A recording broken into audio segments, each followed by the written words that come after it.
Welcome to the Winged Wheel Podcast. Here to talk all things hockey are your hosts, Brad Crisco, Ryan Hanna, and Evan Lobsinger.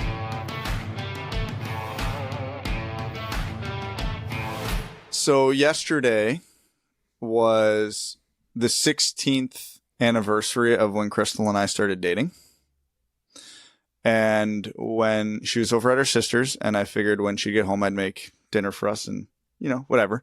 16 chicken nuggets, romantic. Exactly. Yeah, like you gotta stay within your limits. Yeah, okay. A buddy of mine texted me at 5 o'clock. He had an extra ticket to the Kitchen Rangers teddy bear toss, but I'm like, nope. I'm going to make dinner for Crystal because it's our, like, not our official anniversary anymore, but kind of like unofficial anniversary. So 16 years is a long time. I figure she deserves at least a meal. And the downside of this is, so I made the food. She wanted to watch the teddy bear toss game of the Rangers. So we watched that, saw a teddy bear goal. Really cool. And then I'm like, what do you want to do now? She's like, well, I'll just turn on the Red Wings game.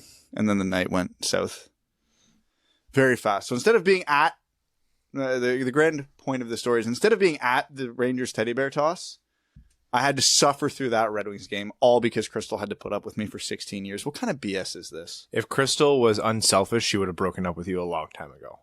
Right? And now here you are, married to her with 2 kids. Suffering through Red Wings games. We really are at the hardest point of the season right now, right? I'm so happy my kids don't suck because, man, there's not a lot of light in the hockey. Have we used the title Rock Bottomer? Rock or bottom? Or is it? Are we gonna do rock or bottom or rock bottomer? Rock bottomer sounds like someone who gives you a rock bottom.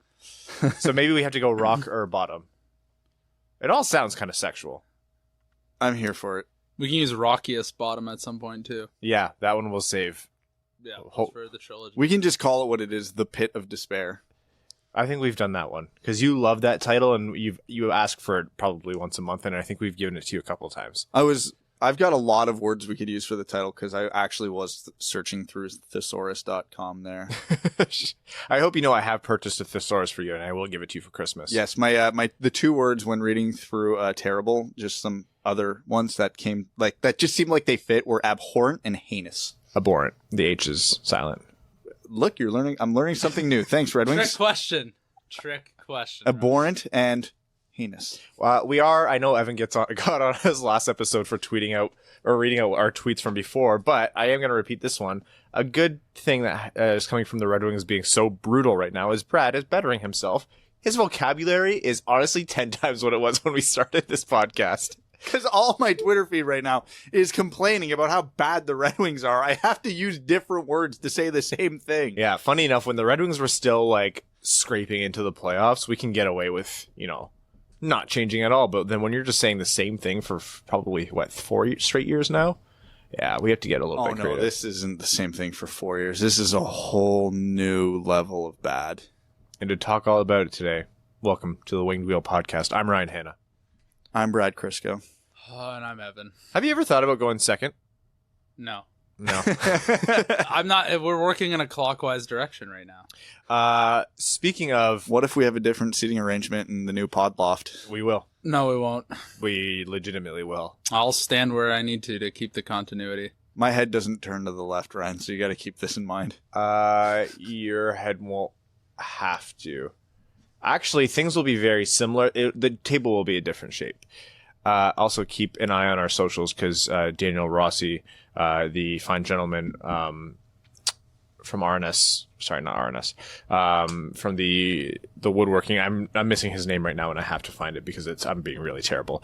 It's coming along. The table's coming along. He's sending us more pictures, and it's really great. Where is his email address? R&D Woodworking. My bad.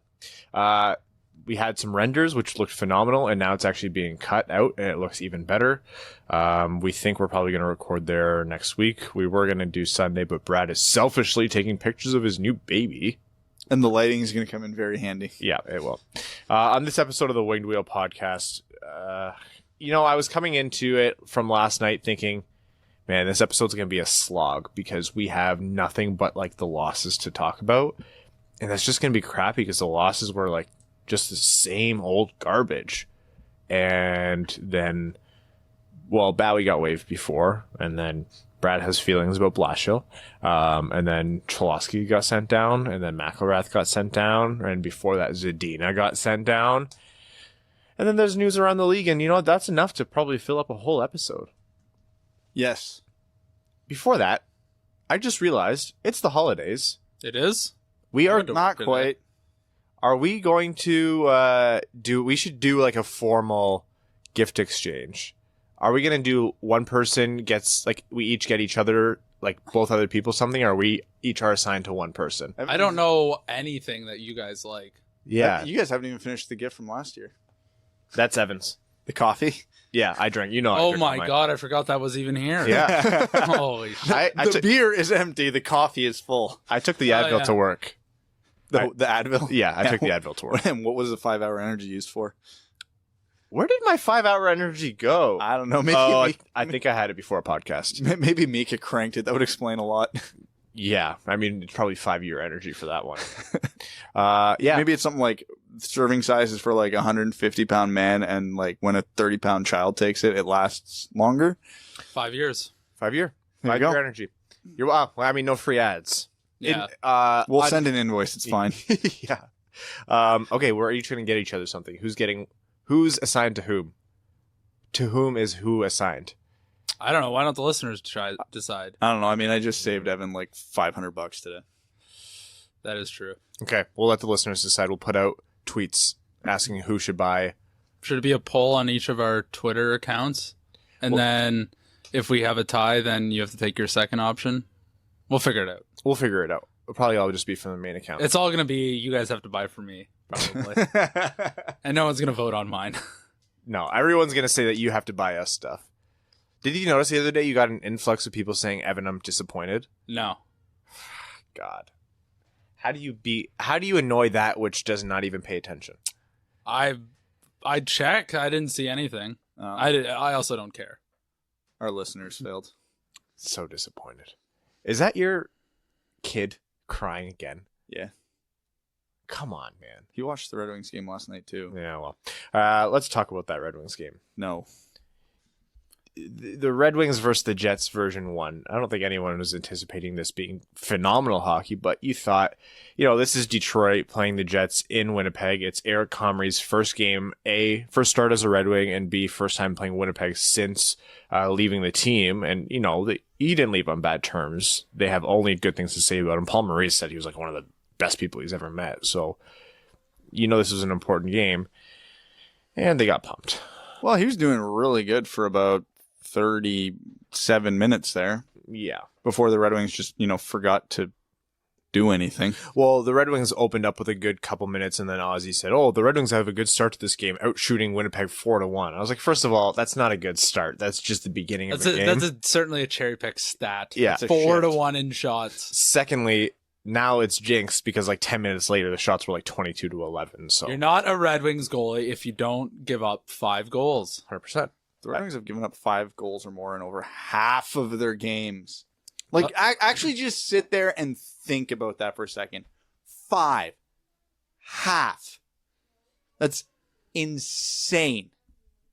They could pitch a shutout every other game this season and still, at this pace, give up over 400 goals this year. That's not good. Or, sorry, 300. Same thing. Still not good. It's still terrible. We're only minus 62. Oh, my God. We're almost double the next person. Or next team, I should say. If you add the totals of the next 2 worst goal differentials, Detroit is still 2 goals behind that pace. Oh, my God. Yeah. Yep. LA and New Jersey combined are a negative 60. And Detroit's a negative 62 goal differential. Remember last year when the Red Wings led the league in 1-goal games? Boy, do I miss that. Even though they lost most of them. Let's talk about that game a little bit, though. I just want to go on record as saying, if you spear or stick or slash or whatever a guy in the balls on the ice, you're just garbage. That happened? Yeah. Yeah, Kyle Connor did it to Philip Hronik. It is just the shittiest, scummiest move that you can do. Everyone on the ice physically understands the pain of being hit in that part of your body. It is a disgusting, gross, unmatchable amount of pain for any man to endure. And they're out there actively sticking each other in the balls. Don't worry, he'll get fined. Everything's fine. I don't even think he'll be fine. Milan Lucic targeted Danny DeKeyser and did it. And didn't he injure Danny DeKeyser with it? He did it to DeKeyser, and before that, he did it to Alexei Emelin twice. Yeah. And they fined him. Instead of, it was a targeted attack with an attempt to injure, so they didn't suspend him. Yeah, it's justice, man. Under the rule book, it's justice. I maintain, I'm not going to say I would rather that happen to a player, or I would rather a player get hit in the head or than being sticked in the balls. But with how intentional and malicious it is, I genuinely maintain that anyone who intentionally does that should be shamed for it and made fun of for it for the rest of their careers. You should never be able to let that go, because that is just such a stupid, garbage thing to do to another human being. And he wasn't even done there. He tried skating away immediately while Hronek still on his knees, grabbed his stick and went, "No, you're not going anywhere." To which Kyle Connor said, "Okay, I'll just punch you in the face while you're on your knees." Then eventually Hronek came up and Tyler Bertuzzi came in at 1,000,000 miles an hour because, of course, Bertuzzi did. But he was being restrained by a jet, so he was kind of there. And Kyle Connor's like, "Oh, free shot," and then proceeded to give Bertuzzi a little slap in the face. And in the span of about 10 seconds, Kyle Connor did 3 things that would violate the air quotations code of the NHL. He did 3 things that would get him, DQ'd from an MMA fight. Like, yeah, literally. You know what? I hate saying this because usually the people screaming this in our mentions are just like, I don't know. We don't hold a lot of the same opinions. But what's Dylan McElrath for if not to just beat the shit? Isn't that why we brought him up? Yeah. Because Larkin had to fight, and then we called McElrath up.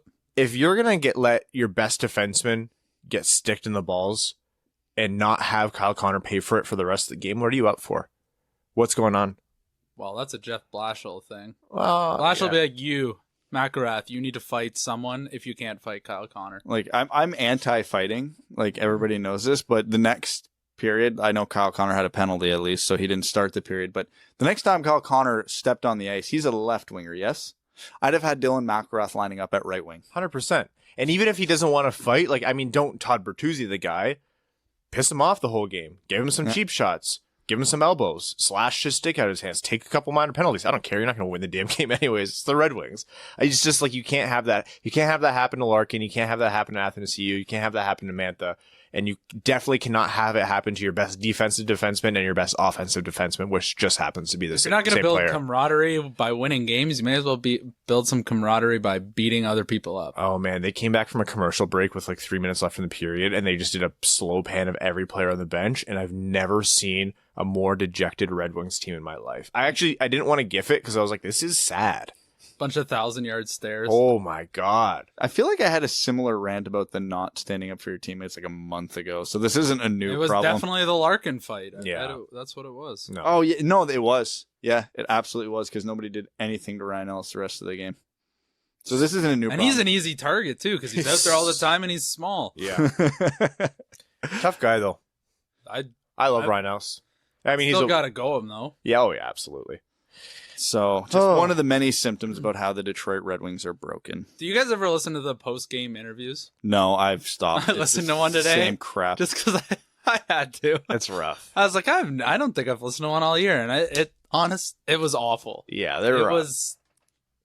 I don't even know how I feel about it. It was just awful. I find out I have a hard time listening to a lot of those unless I want to know about something specific. But just in general, as content, I'm just like, I'm not sure what I'm getting here because it's mostly just meaningless platitudes. Well, the NHL has the most boring vanilla interviews of all time. Yeah. So there really is nothing out of those, but it's just, I had to listen just for my own science experiment. I'm like, people hate on Drew Doughty for, talking, basically just saying about Tkachuk, saying I don't like the guy, he'll never be as good as me. That's as bad as it gets with Doughty, and everyone's like, they hate him, and they're just like, shut up, Doughty, you're nothing compared to Tkachuk, you're washed, blah blah blah. I'm like, that's triggering you? Oh my God, don't watch a post-game interview in the NFL, or God help you if you ever watch the NBA. Do we not want to be entertained? Yeah, They're man. We want entertainers more that of are this. just good at sports. Talk more shit about each other. It's great. Please, anyone. I don't think Jeff Blashill's ever given a different answer in a post-game interview, whether they won 7-1 or lost 7-1. No, it's the same. He just It's basically says we need to be better, and everyone just says yes. And then someone's got to earn something, and something about pucks in deep, and I can't anymore. Oh yeah, he said something today. It was like, or I guess last night, and he's like, "Oh, we were good for the first like 2 periods." I was like, yeah, maybe. Yeah, it was only 1-1, like with 4 minutes left in the second. I mean, you were being outshot 20-7, but no, you're doing terrific, Jeff. And then he said something like, "We've got to find a way to win." I was like, "You don't say. You've lost 12 in a row, and a lot have not been close." Yes, and this is that's your job. You have to find a way to win. At this point, you have 3 of your regular top 6 players healthy. So, like, Try shit.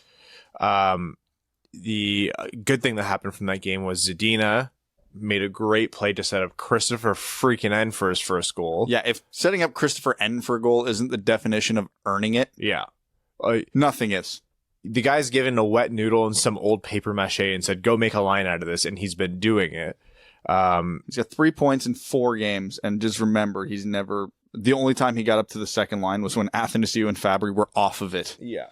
So, no, that play was excellent. It was a dump in. It was a creative dumping around. It was a very careful dumping around the 2 or 3 players ahead of him. Hustled to get to the corner. Out-muscled the defender who was there first for the puck. Won it and sent it out front where it took a pretty fortuitous bounce. I think. It was kind of like a contested shot, we'll call it, to steal from basketball. Yeah, N's stick hit the puck at the same time as it was hitting a skate or something. And a couple, like, whacks later from N, and it was in the net. And it was a great play. That was all thanks to Zadina. And that was in the second period? Yes. And it was the best part of the game for the Red Wings, bar none. Yeah. Bar none. That was it. Nothing else happened for them. A goal got allowed for the Jets where they whacked Comrie in the head twice with their stick when his arm was covering the puck. I expect that kind of goal to be allowed more now because of the NHL wanting to count more goals. I think it is pretty pathetic that the Red Wings are going to allow 2 players to whack at a puck like that and hit their goalie in the face twice. Like you said, Eric Comrie, I think, was good to start and then just fell apart with the rest of the team. But I don't see how you blame a Red Wings goalie right now. I don't see how you blame him really on any of those goals. It's not like they were... He wasn't phenomenal, softies, but he playing behind that defense. Long story short, Red Wings had maybe 10 combined good minutes, and then after that, Blashill's saying they had 2 good periods. They went like 23 minutes without a shot. They did not have good two They good had periods. 17 shots total, despite trailing by a lot for the entirety of the third period. I don't know what he's watching. I don't know. I can't make heads or didn't tails. play a good game if you lose 5-1 and none of them are empty nets. Yes, correct. That is the answer. You have reached a tipping point on Jeff Blashill. My sources have confirmed to me that Brad has reached a tipping point on Jeff. Yeah, again, I've admittedly always been one of his biggest critics, but, in a lot of what he did, I flat out disagreed with what he was doing, but I could see the logic behind what he was doing. I have nothing anymore. I was telling Ryan before we started recording, you ever have that one just like, in the moment, it's not that big a deal, but like in your head, this is the straw that broke the camel's back because it's just such a nonsensical whatever that you can't make sense of it. That happened for me in the game last night. On top of the Red Wings playing carelessly all year, on top of the Red Wings looking as unmotivated as they ever been, their special teams being absolutely abhorrent. Nice. There we go. Yeah. Look, their 5-on-5 play being very heinous. Goaltending being atrocious, but that's not Blashill's. The tipping point for me was they were losing 4-1 going into the third period. So a comeback the Red Wings from 3 goals down actually made several times last season. They did it against Chicago. They did it against Philly. So it's not like this game was over. The Red Wings draw a penalty with 30 seconds left in the second period. Okay? This is not an ideal time to start a power play. You've got bad ice in only 30 seconds. But hey, it's almost intermission. He did not throw at the top unit because God forbid you overwork Larkin and Bertuzzi and Zadina when they're about to get a 20-minute rest. Whatever, though. Maybe they were just on the ice. I honestly don't remember. It's fine. It's only 30 seconds. You've got a minute 30 out of the intermission with fresh ice. This is the time. You'll get a good chance to score here. He starts the period with the second unit, which, by the way, features Franz Nielsen and Justin Abdelkader. I know this isn't a good roster, but I can sure as hell find better options than Franz Nielsen and Justin Abdelkader for that power play. He starts the period with them. Okay, I'm going to ask this question honestly because I'm hoping you guys... You're trailing by 3, and you're throwing out arguably the worst power play unit in the entire NHL when you have Larkin, Bertuzzi, Zadina, and the other unit rested. Why? Does Franz Nielsen or Justin Abdelkader have a goal this year? No, they do Nielsen not. has an assist. And Justin Abdelkader has 2 or 3 assists. Excellent. Has Justin Abdelkader not scored? I don't think so. I thought he has. I don't Or maybe believe he's it. just set up a bunch of people in the slot because he's had a really weird season. He had a really good goals, first yeah. 4 or 5 games, and then it's been typical since. 0 goals, 3 assists. Yeah. So you have 4 points combined between 2/5 of your power play unit. You want to know the only real answer I can give you right now? And I hate this answer because it's stupid and we're devolving into those, like fringe, only real Red Wings talk accounts with like 7 followers and they just scream mildly like offensive. Like everything's all caps on their Twitter. Yeah. But genuinely the only real answer I can give you for all of this, he's in on the tank. Yzerman has come in and said, we are not messing around with what you guys did last year, which essentially lost us Jack Hughes. He's in on the tank. Based on the roster moves today, that's the only explanation I can give. But now here's my follow-up. Because we've talked ad nauseum about the garbage of Philip Zadina playing with 2 boat anchors on the third line and how that's bad for his development, yada, yada, yada. We've talked about how dejected Dylan Larkin and Anthony Mantha and Andreas and all the young stars look after all these losses in the post-game interviews, which this is, I guess, where they're relevant. Same with Hronek carrying the entire defense himself. If this is what Yzerman's plan is and Blashill's in on it, it's still wrong and stupid because this is hurting player development now. Do you think any of these guys have any dreams of playing for this team long-term right now? No. Do you think any of these players are getting better as players in this situation with everything that's going on right now? Hronek. Is Or he it's the though? only one. Yeah, maybe. Yeah, he's been honestly, I think he looks better every game. He's getting more work. But from a mental standpoint, I don't think there's a single benefit coming to this team right now, which what I think is actually happening right now is Steve Yzerman doesn't want to intervene in coaching decisions because he's a believer that now, again, I'm going straight, just like speculation because whatever. He doesn't want to involve himself because he knows that's not fair to the coach. You're the coach. This is your team. You do with it as you please. I think he knows that Blashill's doing a piss awful job. And he doesn't hate it because, to your theory, he knows we need to finish dead last in order to get like a superstar in all likelihood. So he's okay with that. It also is backed up by the fact that he's sending everybody who's eligible to go to the minors that is even remotely decent to the minors to get them away from this. Zadina was up to get his cup of tea and get his feet wet in the NHL. Mm-hmm. See how he's doing, see how he's progressing, yada, yada, yada. Rasmussen's down, Svechnikov's down, Seider's down, Veleno's down. All these guys who could be up are in the minors because Yzerman doesn't want them being impacted by this culture, this coach, this losing. There's no way in my mind, I'll be stunned if Blashill's back next year. We just sent everybody down. We sent Cholowski down. Okay, well, if we're I personally blame Patrick Laine for that. Yeah, he did steal his soul. Yeah. Patrick Laine walked Cholowski all the way to Grand Rapids. That looks like a beer league play. That was okay. If we're diving into this right now, we'll do all of it as a whole. First of all, in Cholowski's defense, though, it was Patrick Laine. It's not like he got walked by Andrew Kopp. No. Yeah, at first I thought, I was like, God, that's probably Eriksson. And then he turned around, I saw it was Cholowski. I was like, oh no. Yeah. And then he got sent down. I was like, oh no. You could hear the bus starting up in the parking lot to take him straight to the Griffins. If he had any confidence before that, he certainly didn't have any after. Look, the first time Cholowski got sent down, I think we were all pretty frustrated with it because he was actually playing decent, or at least relatively not as bad as everyone else at the time. But with how much this season has just absolutely spiraled, and think of that relative to how much we were expecting it to spiral and how he's been playing, this time I'm just like, yeah, you know what? He has not played well enough to justify not. So it depends on how you want to. Has Dennis Cholowski played up to his level that he is capable of playing? I would say no. Based on everything I just said about the coaching, the staff, and the culture, I'm not going to blame that entirely on Cholowski. But yeah, no, he's definitely not playing up to it. Are you going to convince me he hasn't been one of the 3 best defensemen on this team?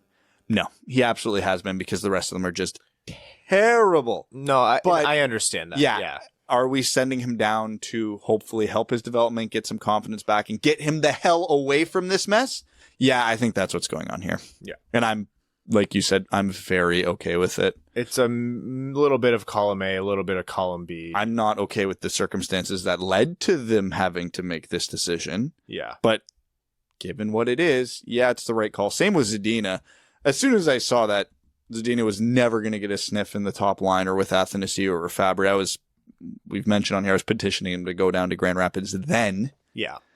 But I think whatever. The thing with Zadina is, I think that Cholowski, I mean, depending on how much you care about Cholowski, I think that's potentially bigger news. Here's the thing with Zadina. He was always, no matter where he was deployed, going to go up and down. He's already played 7 games, I believe it is. I think he's played more than that this year. No, it might be 7. Yeah, he's got 3 or 4 points. 7 games, and we're not halfway into the season.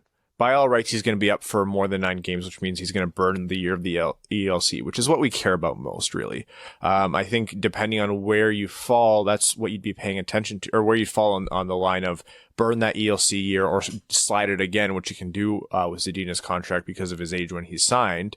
A lot of people, and I'm not sure where you fall, Evan, but I think, Brad, you have said, and I agree as well, that it would be better to burn Zadina's ELC year this year to get him signed sooner. He'll be cheap. He'll be cheap. And that's the thing. He's very obviously, if he's a bloomer, he'll be a late bloomer.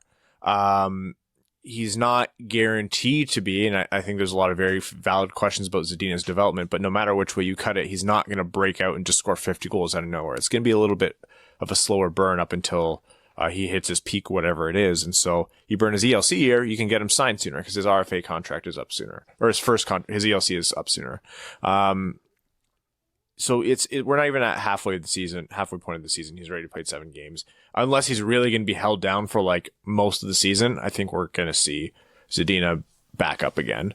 I hope not, for his sake. I wasn't too upset with it. I think they got slowly better with his deployment. I think he got 1 or 2 shifts with Bertuzzi and Larkin last game. He had 1. Yeah. I remember I got so damn excited because it was a plan. It wasn't in the middle of a line change. It was a planned shift before Darren Helm slotted in that spot the very next shift. Darren Helm definitely just had to go take a piss or something. Yeah, quick poop. Yeah. He did get all of the looks on the 5-on-3, but the Detroit Red Wings apparently can't pass. Every single pass was into his skates or into traffic. I legitimately believe they have never once practiced 5-on-3. They are so phenomenally bad. After watching that one play they had in the home opener up against Dallas, I refuse to believe they haven't practiced it because that wheel play was a thing of art. And they haven't even attempted it since. And guess what? You can say, well, yeah, they can't run that play because Mantha was a trigger man on that. You're telling me Zadina can't take that shot? That 5-on-3 was horrendous. There's 5 guys standing still. I don't care if Bilesma or Blashill, whoever runs that power play, they also need to be fired. No. It's atrocious. I can't. And the deployment of the personnel on the power play, as usual, is stupid, which I've already commented on. I don't know. I think if you put most of your talented players on a 5-on-3, like that was like a Bertuzzi, Larkin, Zadina. Yeah, Corona. they should have. Yeah. They should have produced something there. Because they had Hronek on one side and Zadina on the other side. Someone should have been teed up for something. Bert is usually good for that, but he just straight into Zadina's skates. I was like, whoa, what was that? The whole team looked off. None of them were moving until someone bobbled a pass and the Jets applied pressure. And then they had to move because, you have all that ice to work with, and they fire it into the only space where there are Winnipeg Jets and their sticks. So Zadina was going to get sent down no matter what. Again, wasn't thrilled with his deployment, but the guy produced, and you know what? As an assessment of his actual game, I think things he did better. He looked more comfortable. He wasn't gripping his stick so tight. He wasn't pulling himself out of position by doing too much, and he was genuinely working on the little things other than generating space to shoot, which did slowly come. Though he didn't get that dreaded goal because he's cursed. I genuinely thought that 5-on-3 was when it would happen. Yeah, and he had his looks, and there was a lot of times where he had his A1 opportunity, except the puck didn't come to him. Yep, no. Because, this is what happens when you put Darren Helm as your setup man. So Zadina got sent down, Cholowski got sent down, McElrath got sent down, but he's going to be up and down all year. Madison Bowie got waived. Good. I'll never forgive him. Yeah, I mean... He has a strong game. I'm like, oh, we have something here. And then he melts down the next 2 games. I called the season unremarkable, and that was incredibly generous. He's been just flat out bad. Even that one game, too, just like... As like a textbook of what Madison Bowie's season was, that game against New Jersey, which was statistically one of the worst games a defenseman has had in the NHL this season. Yeah. He still had a beautiful setup to set up Taro Hiroshi's goal that game. Yeah, I mean, It's like, dude, like, can you just do that? Can you just not be bad? See, but an offensive defenseman, you would hope, doesn't have to pull himself so far away from being capable defensively to do that. And you realize that he has to just try his hardest on offense every shift, and defense just isn't a part of his game. Oh yeah, no, don't worry, I'm over the Bowie. He's never, he can stay down there forever. He was never going to get claimed, and so he cleared, obviously. He'll probably make it back up as injuries require. Yeah, I'm not really... Oh yeah, I forgot to mention that group of players, Hiroshi also in Grand Rapids right now. They are getting everybody out of there. There are some things to be called into question here, because they're currently running 12 forwards, 6 defensemen, and 3 goalies. Well, I don't know if Howard's on injured reserve or not. I think Howard's still on IR. Let's assume he's not. That's still 2 open spaces. Is there a trade coming? Is Mantha coming back sooner? Is Danny DeKaiser? I have not heard anything about Danny DeKaiser in like a month. No, Athanasiou is hurt apparently. Was he sick or was he hurt? I don't know, but they said he was only going to miss the 1 game in all likelihood. And how often does someone miss just 1 game? That sounds like the flu. It sounds like the flu. Yeah, Mika gave it to him. Oh my God, I'd be so mad. Through Instagram or Twitter or whatever. I don't know. Because if there is a big trade coming, it doesn't fit with everything else Yzerman's been doing this year. He's not going to go out and acquire a good player now and potentially ruin the tank. Not that one player can fix this mess. No. Especially with everybody that's good, that's not on the top line, being in Grand Rapids right now. I don't know. I can see it. There's roster space. If it's going to happen, we'll find out well after this podcast is done. It's going to be midnight tonight again. Absolutely. Yeah, and I'm probably going to go to bed early tonight. And, of course, I'll get a text from Ryan at 12:30. Yo, check Twitter. So-and-so got traded. And I'll wake up, because that's what happened with the Fabry trade. Yes. Whenever I see just a bunch of notifications and the whole thing is just at Winged Pod, at Winged Pod, at Winged Pod, I'm like, oh, someone's tagging us in something. This is important. So looking forward to those at 1 a.m. from our European or our West Coast listeners. We're going to get all amped up, and it probably will just be, oh, yeah, DeKaiser's healthy. Okay, cool. Oh, well, you know what? The team misses him right now. Yeah. You almost forget about him. You do, because he's been out for so long, and he's out so often. So when he comes back... milking this. Oh, yeah. He's like, ooh, I don't really want to maybe just another week. Yeah. So when he comes back, do we just put him on the top pairing with Hronek and leave them on the ice for 45 minutes a game? Probably. So that way we only lose by 2 instead of 5? Yeah. Well, 4.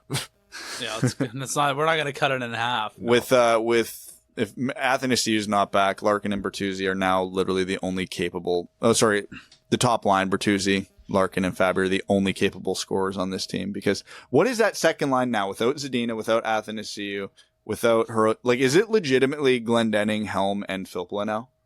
That is a real NHL second line that might happen. Yes, I would put Perlini up there to get him at look. Not that there's any difference between the second. No, it's just a number on a page at that point. They are quite literally going to be deploying 3 fourth lines. It's bad. The Red Wings have Winnipeg again tomorrow night. Yay! Tickets are $10.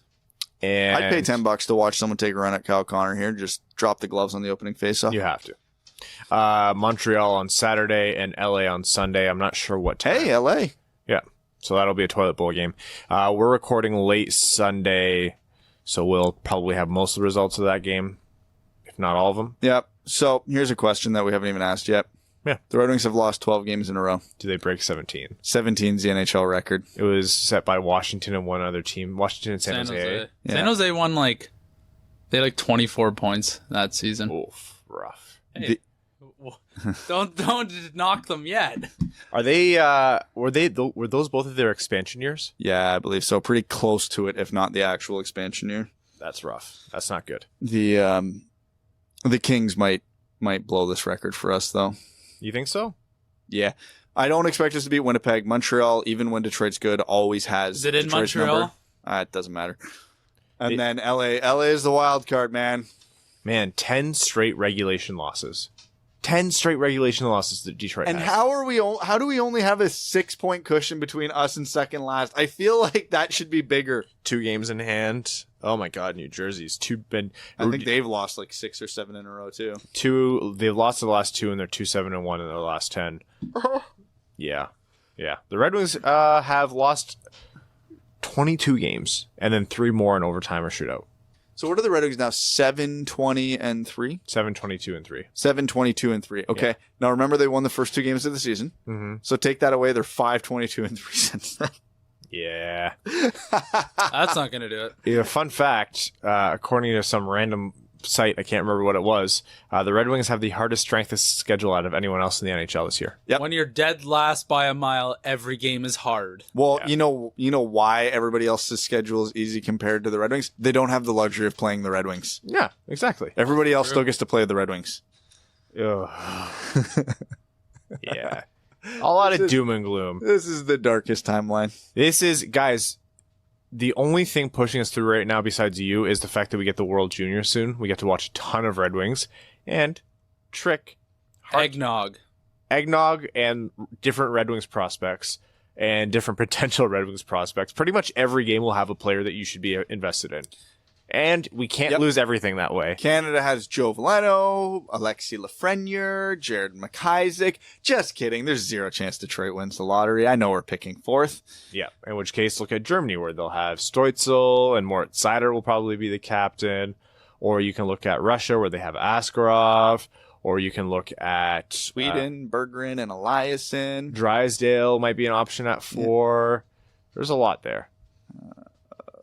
I'm done. I'm ready for the next season. Well, then you can start kicking off our prospect content. I've already seen Quentin Byfield play with my own 2 eyes. Yeah, how's he been?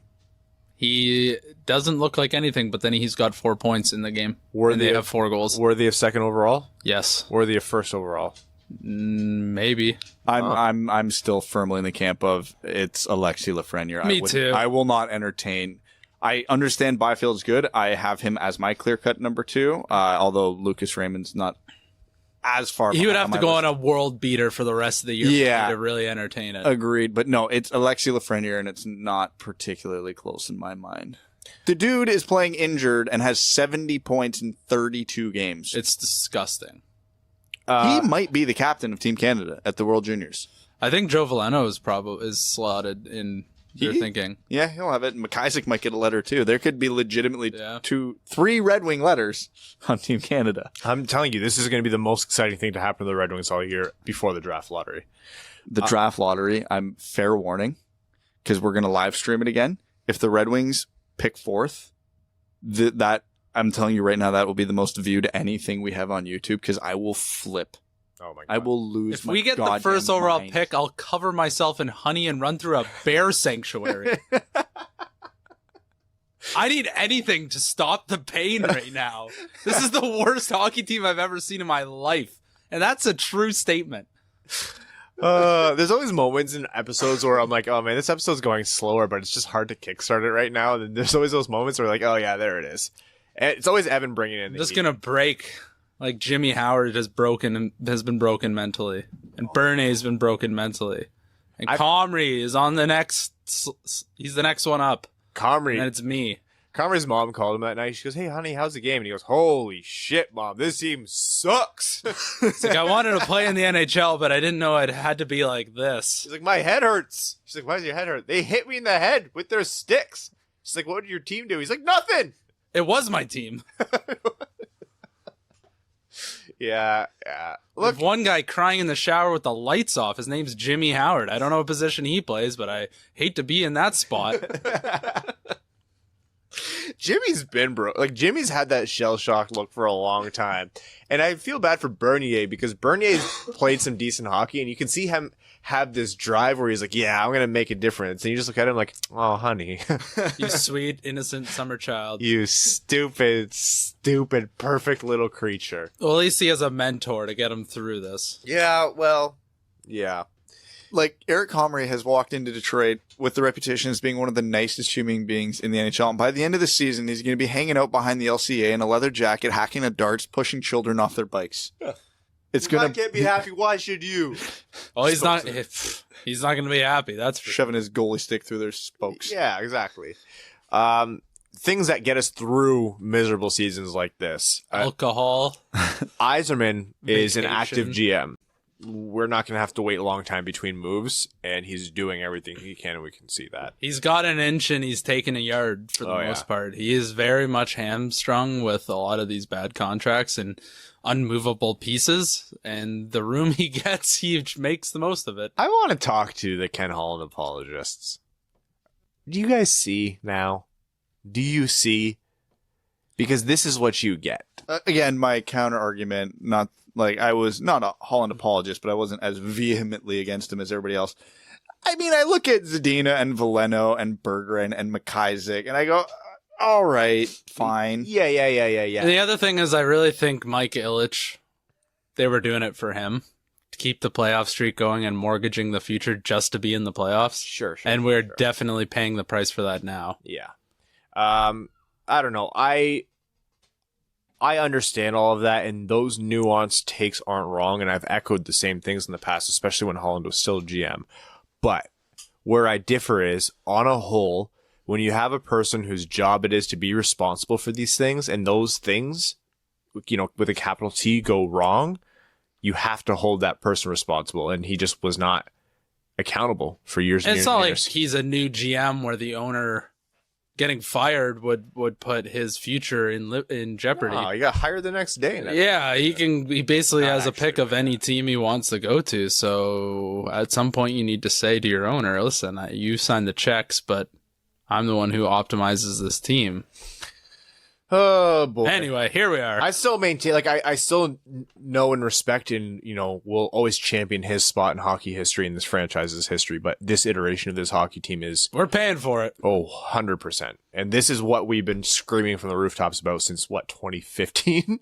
2016? It was when we started this podcast. That's about the time it should have started. The pain should have started. Well, yeah, and we were saying way back then, like, this team's going to have some problems, and immediately just got torn to shreds. And we're like, all right, we'll dial back the cynicism, but everyone's going to see, and here we are. Cynicism elsewhere in the league. Jim Montgomery, what the hell is happening?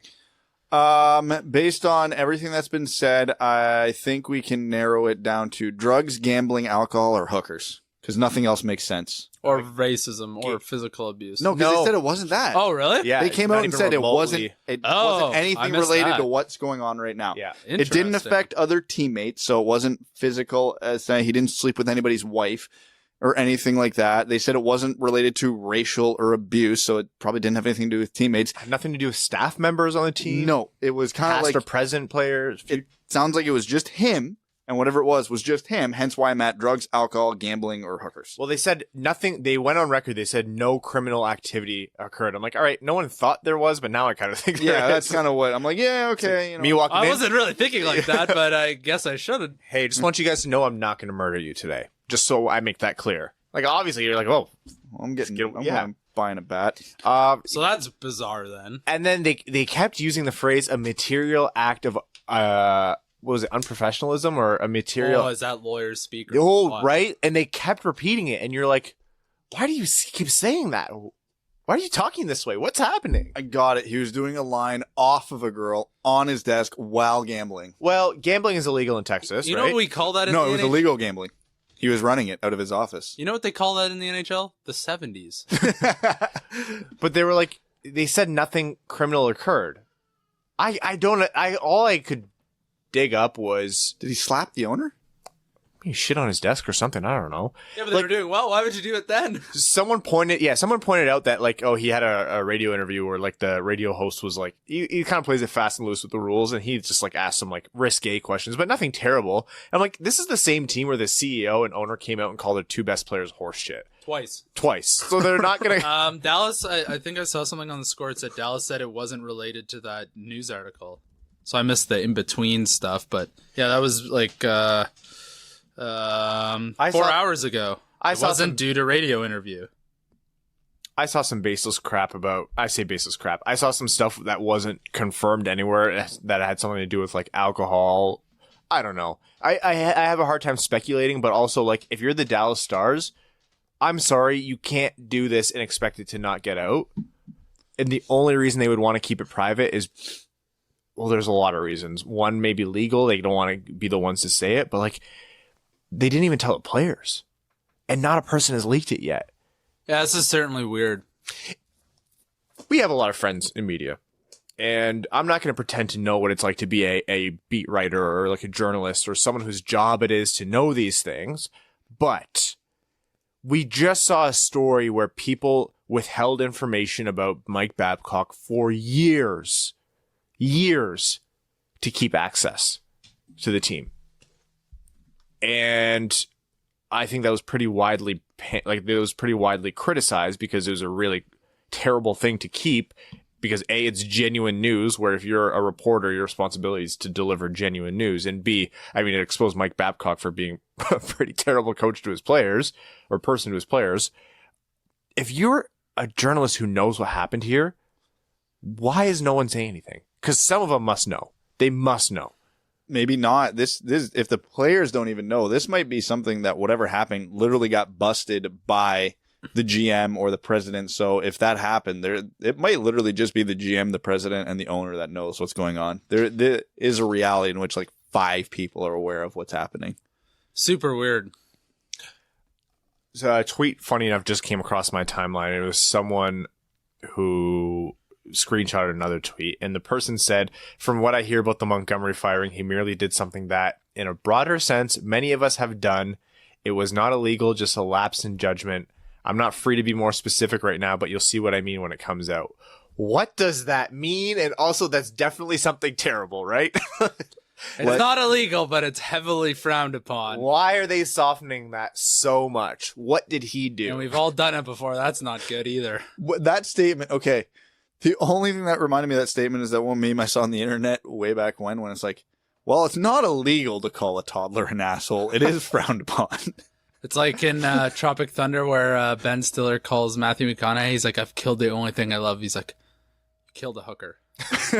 He was talking about the pandas. Maybe that's it. I don't know. Jim Montgomery killed a panda. I've killed the only thing I love in life. I actually know what it is. Sources confirmed to me that Jim Montgomery slows down, starts turning, and then puts his turn signal on. He's probably one of those... I'm sorry. I know it's controversial. He's probably one of those people who goes straight in the lane that's obviously for people who turn right, but it's not a dedicated right turn lane. Oh, God. And they're the only car, and you can't get around them, and they just sit there. They could move up and let you through. No, they just sit there. Jim Montgomery merges onto the highway at 50 kilometers an hour. No. Oh, that's egregious, too. Hire him back and fire him again. That's a bad... This whole episode just should have been fake things that Jim Montgomery got fired for.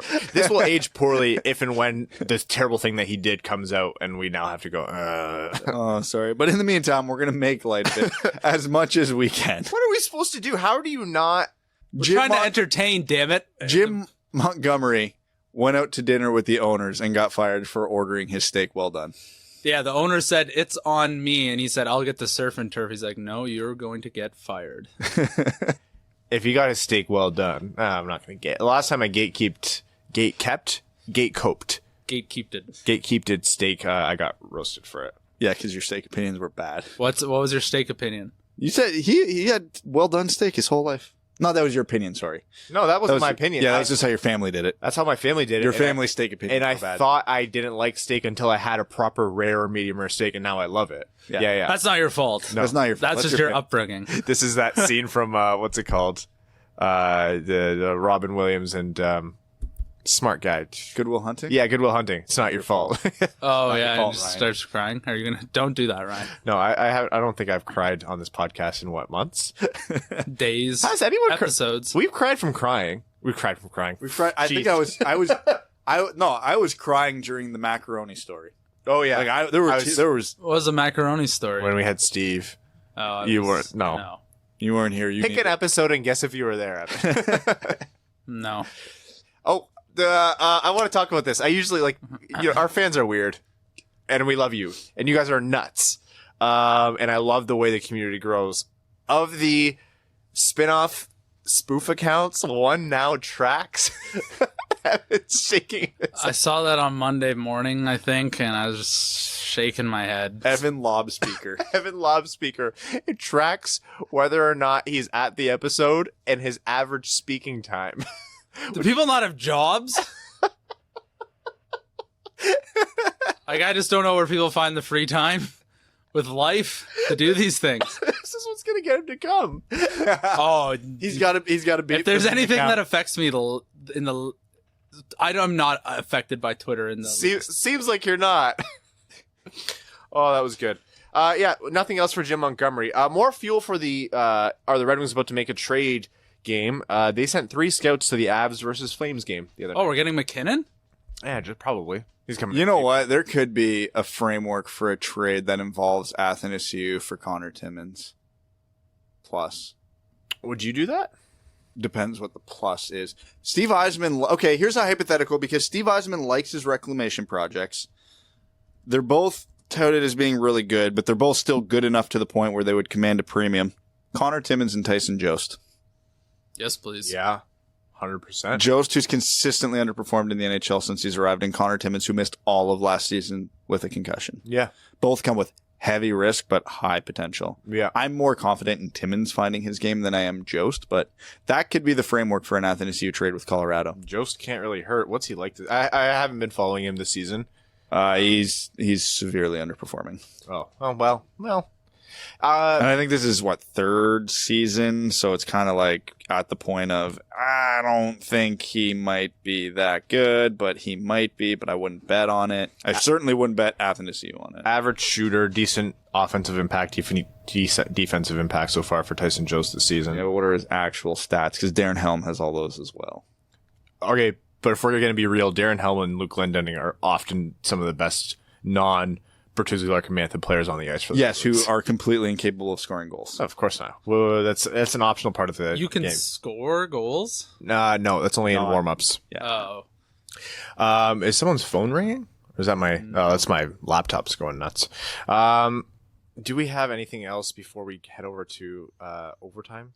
Someone dressed up as blackface at a Halloween party and waited for Akeem Alou to show up and took a picture with him with a custom-made Akeem Alou jersey. That was the most uncomfortable picture I've seen since that Asian couple cornered Connor McDavid at the airport. Yes. I show that picture to everyone. Well, on that, we're going to head over to overtime. Yep. You know what? I can't believe I didn't see that, but I have no interest in seeing that picture. It's exactly what you think, but probably way worse. Everyone who is mad at Kimalu saying you're making something out of nothing saw that picture and went, oh, okay, yeah, maybe this Yeah, guy. I get it. He did not look amused. No. Yeah, the NHL came out with like a 4-point plan on how to like combat abuse in the NHL, and it was very quickly drowned out by the Montgomery news. So we'll chat about that next episode. But for now, we're going to head over to overtime. It's brought to you this episode by Motor City Garages. They're a family-owned and operated company servicing Metro Detroit. They do garage flooring, cabinets, overhead racks, wall storage, the shuttling of players to and from Grand Rapids and Detroit, and everything to do with your vehicle. Enough of the messy garages everyone is sick of walking through. It's time to turn it into something useful. Whether you like to work on your car, or if you like an organized space, we have you covered. 3D designs and a lifetime warranty. Motor City Garages. Park in style. We're going to head over to Patreon, where on midweek episodes, only their comments get read out as our way of saying thank you for supporting the show. There's a healthy amount of you today, because I think everyone was pissed off last night. Hunter Saunders says, would you hypothetically trade number 1 overall for number 2 and another first? So that. Would you take... First for second. So first for second and another first? Yes. No. Would you do it for a second overall and 10th overall? Yes. Yes. This year, but would you do it for 3rd overall and 10th overall? No. No, I'm definitely at the 1, 2 or a tier above. Yeah, I think so too. And I think Lafreniere's like truly special. Like I'm pretty confident we'll get like a Dylan Holloway, who's like a really, really good player at 10. I think if that second pick gets past 12, I'm out. Yeah, 12's your lowest? Around there, yeah. I'd have to look at my list to kind of see the cutoff, but like I think Lafreniere is better than Byfield plus like whoever you get at 16th. Kwaz says, I just wanted to wish you an early Merry Christmas. Bump myself up the tiers for you all aboard the tank. Kwaz, thank you so much for bumping up your patronage, and Merry Christmas. Arjun Shaker, with the most likes I've seen on a comment on our overtime thread, just said, this isn't fun. Oh my god, it's funny because it's true. When I posted the thread for overtime, someone's like, you guys still do these? And we're just like, I was like, yeah, it's kind of like Weekend at Bernie's at this point. Well, talking about our tweet, someone tweeted at me a picture of like, smile, pretend that you're happy, and I'm like, yeah, that's what podcasting this season is like. Genuinely though, if you want to know, like again, besides you guys, it's like these milestones, like World Juniors, and once you start to turn to the new year, you get to start looking forward to the draft lottery. You get to start getting auditions from like the Siders and the Valenos. Maybe we'll send Erickson to the All-Star game. I wish we will. It'll be Larkin going. Oh, they might put Bertuzzi. It'll probably be him or Hronek. Oh yeah, you know what? Hronek will probably definitely go. Well, we owe it to our goalies. If we should send them one of them. If it wasn't for the injury, it was absolutely going to be Anthony Mantha. Now, yeah. It's also, I think the forwards in the Atlantic are probably stacked for the All-Star game, so Hronek's probably a better. Yeah. Or my vote for the Red Wings All-Star, that gentleman in Winnipeg last night that was watching the game with a bag over his head. You know things are bad when Red Wings fans are embarrassed to be Red Wings fans. Yeah, I usually only see that at Ford Field. Did you see? Okay, just on a complete aside, and I just want to bitch about how awful a certain fan base is.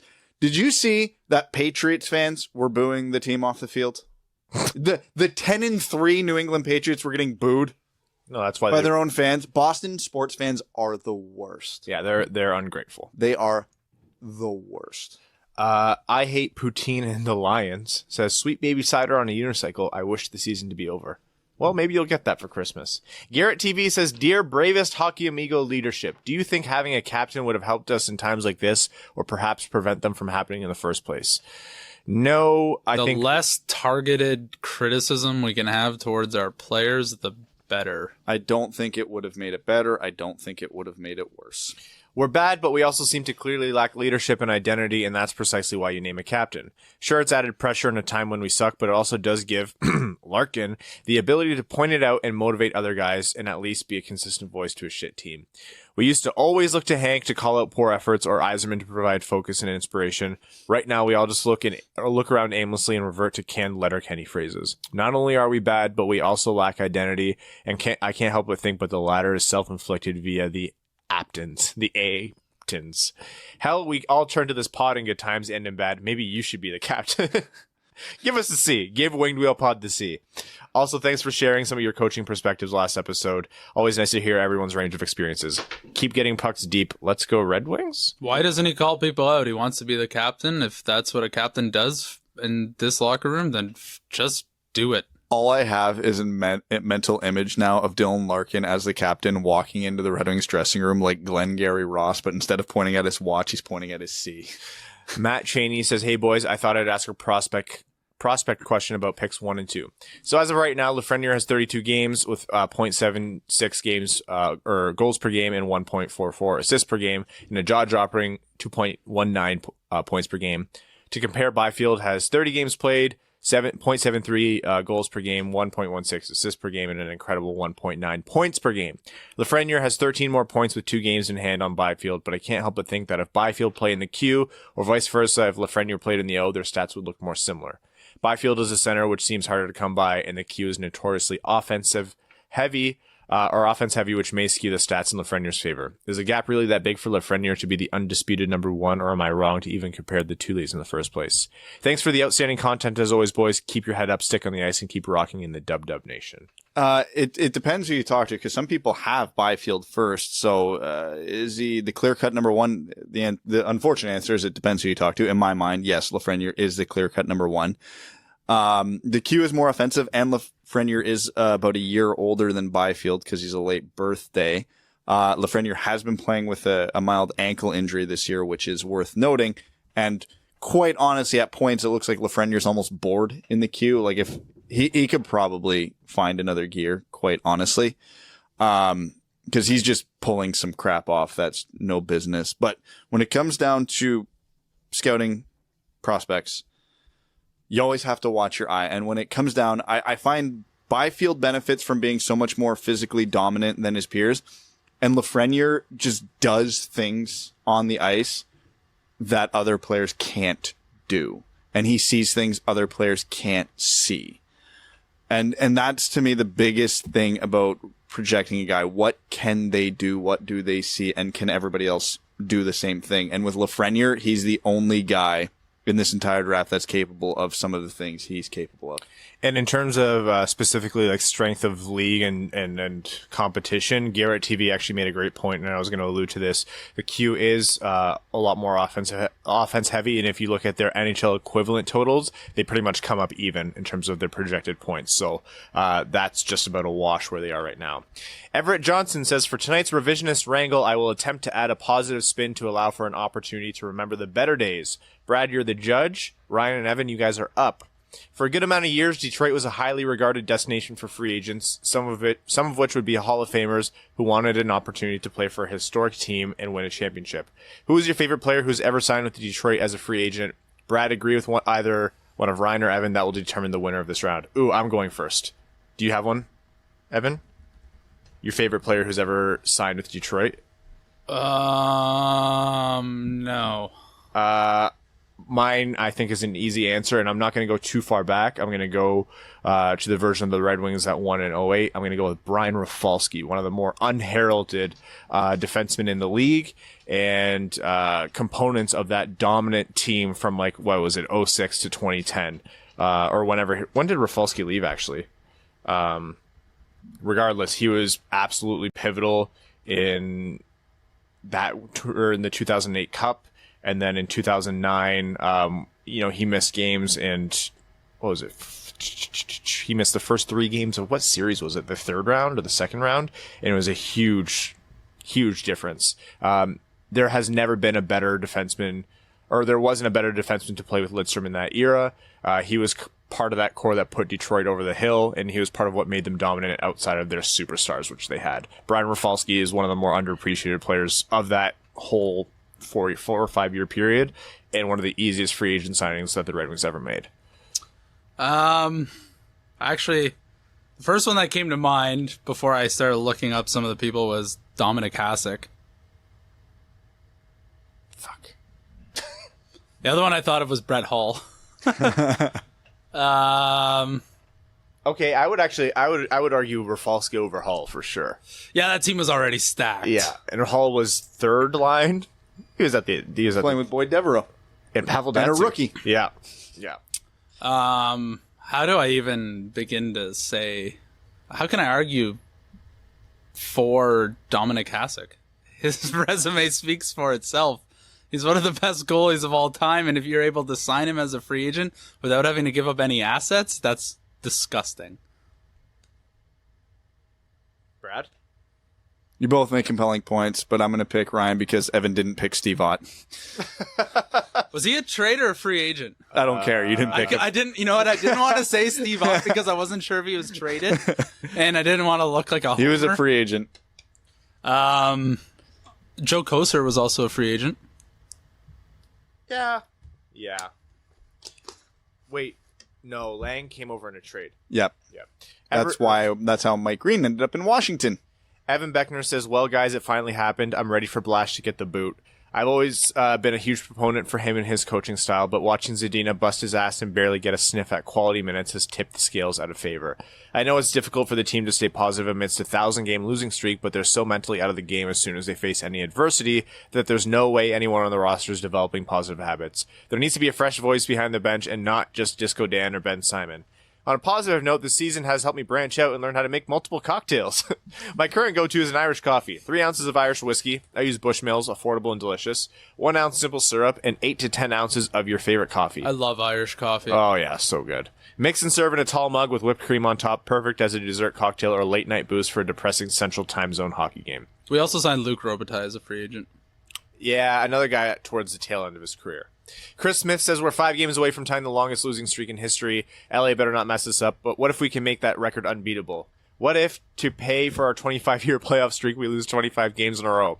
Which one of those is more impressive in your eyes? Oh, if we lose 25, that's historic. That's historic. Other teams have had playoff streaks longer than 25 years. Nobody has lost 25 in a row. Since the season is a joke, can we all agree to vote for something fun for our all-star player? I had some ideas. We could either vote for Zadina or any of our reclamation players so we can see what they look like with not Helm, Glendenning, Abdelkader as line mates. 4D level scouting. Or we can vote in one of our many guy players. Imagine a line of Eichel, Pasta, and Adam freaking Ernie. I don't know how you guys can still create content from this monotony. Every game still feels like the same 5-1 loss as the previous game, but each episode keeps me entertained and helps me get through the sleepless nights with my 7-week-old son. Hey, congratulations, Chris. Similar age to Brad's. You probably told us that. So thanks for doing what you do. Much appreciated. Michael Barry says, hey guys, 2-parter. First, what's the percentage that the Red Wings break the all-time losing streak? 50%. 40. I was going to say 40. I'll go 45 just to break it in half. Well, let's look. The only one I'm worried about is LA right now. What else have we got? Someone look up New Jersey's schedule just because I want some breathing room here. Yeah, for real. Secondly, on a positive note, which teams should we be most interested in watching at the World Juniors? His order is Canada because of Veleno, McIsaac, Byfield, and Frenier. Germany because of Seider. Sweden because of Eliasson, Berggren, Raymond, and Holtz. U.S. because of Master Simoni. Finland because of Kevin Mackey. Russia for Askarov, and 7 the rest of the countries. So looking at our schedule, we have LA at home on our back-to-back on Sunday. That's the break. That's the coin flip game. If we lose that one, then we have to play Columbus, Toronto, Arizona. Ooh, Columbus could be a break or two. But yeah, if we get to Toronto and Arizona, what's the game that would set it? 1, 2, 3, 4. Toronto ties. Arizona would. Ooh, if we can get to Toronto, we're going to do this. We'd be at home, too, against Arizona. So, the fans could see something historic in the whatever our stupid arena's called. The Pizzeria. Pizzeria. Joseph Craig says, can this just not end now? I just want to watch something fun. This is not fun. Yeah, we haven't had fun for a while. William Schlensky says, good evening, Duds. Let's play a quick game, shall we? Ryan, you get Lafreniere. Evan, you get Byfield. And the Cop gets any other player if they're choosing to draft. With the idea that Zadina is ready full-time next season, as well as our top draft pick, what is each of your ideal top 9 line combos to start an opening night? So I have to pick a prospect out of this draft to put in there? Yes. Okay. All of our RFAs are at your discretion. And the trade was 1-for-1. So I get to add 1 prospect not in the draft, and I can use prospects currently in the system. Yes. Okay. You guys go first because it'll be a little easier for you. What was the question? You get Byfield, I get Lafreniere, Brad gets whatever other prospect. And we have to make our top 9, and we have to use Zadina, and we have to use a prospect. So we got to use the draft prospect, another Red Wings prospect not named Zadina, and Zadina. Yeah. So those are our 3 rules. Yes. Okay. Bertuzzi, Larkin, Mantha, Lafreniere, Athanasiou, Zadina. Done. Don't you have to build a third line now here, Scooter? Oh, he said top 9. And you still got to use another Red Wings prospect. Was that part of the rules? Because I just asked and you said yes. Oh, I said yes to whatever you said. No. No? Okay. No. You still got to build a third line there, Scooter. I don't care. Fucking anyone. Hronik, I don't care. Hronik play center now. Our third line will be... first line will stay the same, so we'll just skip that. Did you even use Fabry? No. Second line will be Veleno, Fabry, and Athanasiou. Do you want to use Byfield second line? You'd use him No, line? we're going to shelter him in the first year because this team's garbage. Okay. And then Byfield, Svechnikov, Hirose. Okay. Go ahead. Okay, so I think I'm going to go 3 for 3 here. Top line, Bertuzzi, Larkin, Mantha, because obvious reasons. Going to go a little off the board here with the second line. I'm going to say Athanasiou, Filppula, Fabry, because it was working. My third line, I'm going to put... Askarov at left wing. I knew it. All right, moving on. Or we'll put Hirose at left wing. Okay. He's gone to the school I'm of actually Bernier scoring. Here's where this team sucks, because I'm really struggling to find a center, because I don't think, since I have to use a draft prospect, they'd put Veleno there. So I'm going to go Hirose, pick insert shitty veteran here. Maybe if we're lucky, Rasmussen has a good camp. And our right wing, it's going to be Lucas Raymond. Rowan says, "Good day, Duds. Please stop the ride. I'd like to get off. It's truly hard to fathom that there's still 50. Yes, that's right. 50 games to go this season. Oh, no. That's approximately 4 months more of whatever the heck this is. We still have 50 games. It feels like we played 50. I have an idea for future games. We dress 10 defensemen. Hear me out. We just send them out in groups of 4 with 1 forward and just bore the other team to death. Then boom, first line goes out and does things. Now I know what you're thinking. Our defensemen are heaps bad, but this may not work. But let's at least try it. I unironically want that to happen, because what harm could it do? I'm going to try something different. 1 forward, 3 defensemen, 2 goalies. Again, Mel had the same suggestion. You can't do that. And then her follow-up was, well, just put a goalie in regular player equipment. Also, why doesn't Blash Firehill put the goalie on the 5-on-3 and go just pull the goalie on the 5-on-3 and just go full 6-on-3? That totally would have worked, and if not, whatever, at least it's fun. Also, let the Red Wings know I'm available to be hired as a new coach. Getting a U.S. working visa from Australia is actually quite easy, as we never fill our quota. Jersey time is postponed this week. I did this on Twitter, but since you've both blocked me, you didn't get to play along. Tell me somewhere... Did you block him? No. He always says that. Tell me somewhere cool you've traveled or visited. If any of you say Florida, you're all canceled. I've been to Florida. It's cool. Evan's canceled. Southeast Asia. I've only ever really went 4 places in my whole life. I super enjoyed the Mayan Riviera in Mexico. Kitchener, Waterloo, Cambridge, and the Mayan Riviera. Yeah. Those are 4 places. The bright lights of KW. I've also been to California, Vegas, and New York City. Favorite place I've been is Scotland, but Vegas is my favorite city on the face of this earth, but that's not. Same with Montgomery's, apparently. Dylan Krill said, Hold on. Jim Montgomery got fired for doubling down on a dealer 10. That's the best one. Yeah. Dylan Krill says, "Hey guys, out of all of our prospects besides Zadina, Veleno, and Sider, who is your favorite and who has surprised you the most? Mine are Master Simoni and Chuchiev." Okay, sorry. What? All of the prospects aside from Zadina, Veleno, and Sider, who's your favorite? I'm gonna second. I've been super surprised and impressed with Master Simoni this year. We were high on him coming out of the draft, but yeah, I didn't think he would even get an invite to the USA's World Junior Camp. He's there ahead of Matthew Boldy, who was picked 12th overall.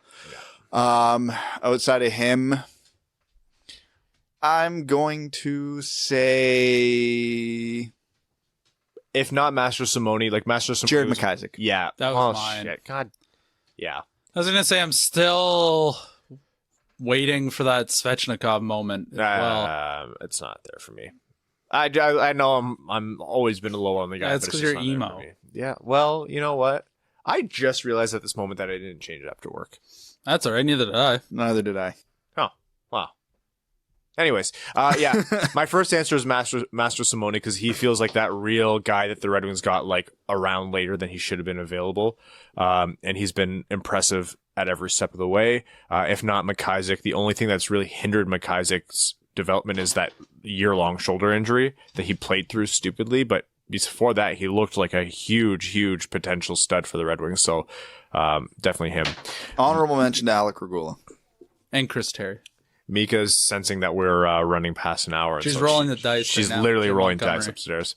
Matt Blocker says, "Hey, Duds, let's look at the bright side. I'm pretty sure that the N from Zadina goal will never happen again, or at the very least, it has the same odds as winning the lottery.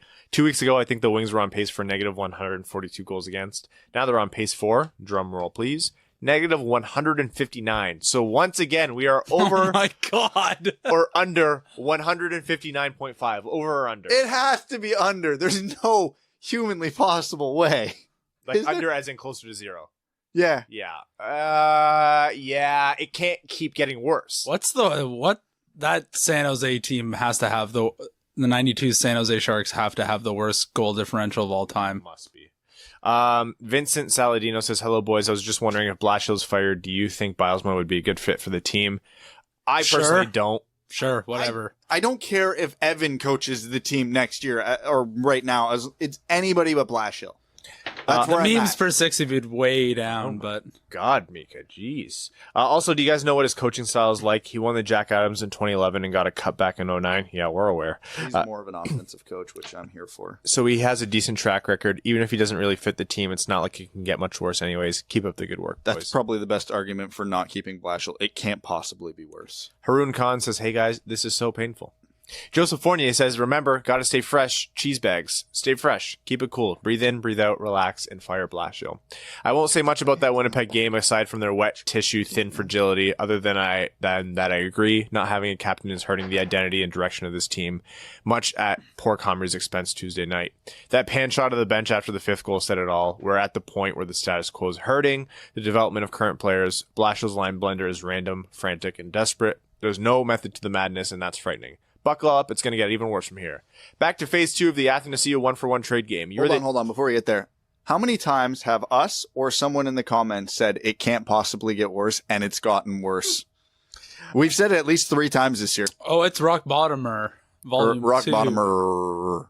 The second one. The Sundering. Back to phase 2 of the Athanasiou 1-for-1 trade game. You're the GM of each player below. Do you trade your player 1-for-1 for Athanasiou? Andre Kasha. No. Would I trade Andre? You're the GM of Kasha. Oh, yeah, I'd absolutely trade him for Athanasiou. You would want Athanasiou over him? Yes. Elias Lindholm. No. No. What is possibly... she must just be throwing dice. Yeah, probably. We are out of here literally next week. Nice. Noah Hannafin. I would rather... Ooh, that one's tough. I'm going to say Athanasiou. I'm going to say, yeah, you would make that trade if you're the GM of... Calgary. Yep. Yeah. Rasmus Dahlin, God, no. No chance. Sean Monahan. Wait. No chance. Wait, you wouldn't take Rasmus Dahlin? No, if you're the GM of Dahlin. We're trading with Detroit. You are Jason the opposite Botterill. of what I was thinking. Yeah. Oh, God, no. Sean Monahan. No. Jacob Slavin. No. Kirby Doc. No. Alex DeBrincat. No. Cale Makar. No. Pierre-Luc Dubois. No. Are you even trying? Rupe Hintz. No. Miro Heiskanen. No. Ryan Nugent-Hopkins. No. No. Maybe. Matt Dumba. No. No. Just Jesperi Kotkaniemi. No. You don't if you're Montreal. They're really high on him. That one's close, but still no. Colton Parayko. No. William Nylander. No. Bo Horvat. No. Quinn Hughes. No. Wild Bill William Karlsson. No. Yeah, those are all easy. On to prospect talk. You mentioned here that Lafreniere's NHL equivalent is Crosby. Do you still believe that? Who said that? Did you? I said he's light Crosby. Do you still believe that? Can you quickly compare/contrast them? If he's not, then who is? So Lafreniere's like Crosby light in the sense of the style of game he plays. Crosby doesn't blow you away with speed or with the hardest shot or with the craziest hands, but he's just so smart and so damn good at everything without being flashy. That's Lafreniere. That's the comparison I'm making. Lafreniere is not as good as Sidney Crosby, but he's in the same mold as Crosby. And the fact they both played for Rimouski doesn't hurt. Byfield's plays a lot like the game like Malkin does. Again, not as good as Malkin. I'm not projecting him to be that good, but those are my comparisons there. Stay fresh cheese bags of Fournier Company and provider of chill zen vibes during this current Dead Wings era. Despair for Lafreniere, yield for Byfield, fire sale for Drysdale, play ugly for Stutzley. I don't know. I'm probably saying his name wrong. Moltz for Holtz, ready for Perfetti, aghast and ball for Askarov, Layman Chasten for Raymond Mason. Anyways, Philip Gastineau says, all right, boys, I got to set the stage for this one. Sorry for the long post ahead of time. I worked my ass off to lose 90 pounds and get somewhat in shape. I moved states for a life-changing job offer with my girlfriend and then proceeded to join a beer league. I just got over having the flu and now it's time for my 3rd game. My girlfriend offers to come and support me because she knows how hard I've worked for this. The game starts dim. They have 4 players who are way too good for our league. Instead of passing it to the newer players on their team, they prefer to skate through 3 of us and try to deke the goalie, who is probably in his 60s. I didn't have much energy as I'm partly still recovering from the flu. After the first, we're down 6-1. We score 2 in the second to get it to 6-3. With 5 minutes left, we score 3 times, including 1 shorty to tie the game with 20 seconds left. Had 2 assists up to this point. The 3rd period ends in at 6-6, time for the shootout. We shot first. First 2 skaters didn't score, same with theirs. Our captain points at me and tells me I'm up. I was like, but we worked so hard to make a comeback. Don't let me ruin this. He told me that it doesn't matter and it's all about having fun. Well, Ferk. I made a plan to skate straight down the left side since I shoot righty, keep my stick at the center of the ice, try to fake the backhand, and just shoot high in my forehand. I start skating down the puck. I'm so new that when I shoot, my head is still down, so I can't even see the shot. But when that doesn't matter because everyone else saw me apparently go top shelf. What an adrenaline rush. I lay down at midnight and didn't fall asleep until after 3 a.m. What is one memory of an adrenaline rush you will never forget? Brad, I am limiting you at 15 seconds for yours. Okay, I'll just go with the one I have this year. Breakaway backhand shell for my first goal in semi-pro hockey this year. I don't know. An adrenaline rush in general? Yeah. The other day I was driving to work and I hit every green light. Yeah, with that last one, the heart's really racing. You're just like, don't mess this I will up for hit me. anyone to make that green light. Dude, it's not on the way to work. It's on the way home where it matters. I don't want to get to work faster. Yeah, as if anyone's going to hit every green light on the way home from work. No, I'm trying not to kill people. Yeah. Oh, rumor or breaking from Elliot Friedman. Hearing coaching change is coming in San Jose. Only hockey related, nothing else. Let's bring Peter DeBoer to Detroit. Would you do that? Yes. Sure. Did you hear my speech about anybody but Blashill? No, not really. Oh, with that, we're going to end this episode of the Winged Wheel podcast. We're almost through this, guys. We're almost at the holidays. We're not. There's 50 games left. If anything, we're under the hump. We're not over, we're under. Ryan, what is this podcast going to be in March? It's going to be us ugly crying into the mic for an hour and a half. We've played 32 games. That's it. That's barely a third. We have to do that many again, plus 18. Well, it hasn't even been 2 months of the season. We'd like to thank all of our name level sponsors. I Hate Poutine and the Lions.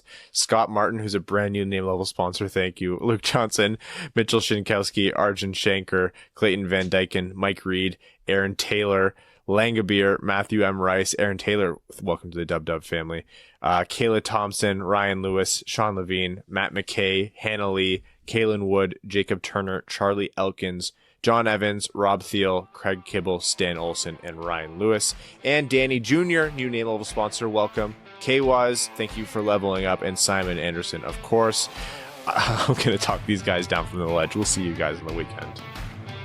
Thanks for tuning in to the Winged Wheel Podcast. Be sure to check out wingedwheelpodcast.com, where you can subscribe to the show on iTunes, Spotify, or wherever you get your podcasts. You'll also find links to other ways to support the show, such as Patreon, official podcast apparel, and more. And don't forget to follow the show on Twitter at Winged Wheel Pod. And of course, the hosts at Brad Crisco, at Ryan Hanna WWP, and at Hockey Town Evan.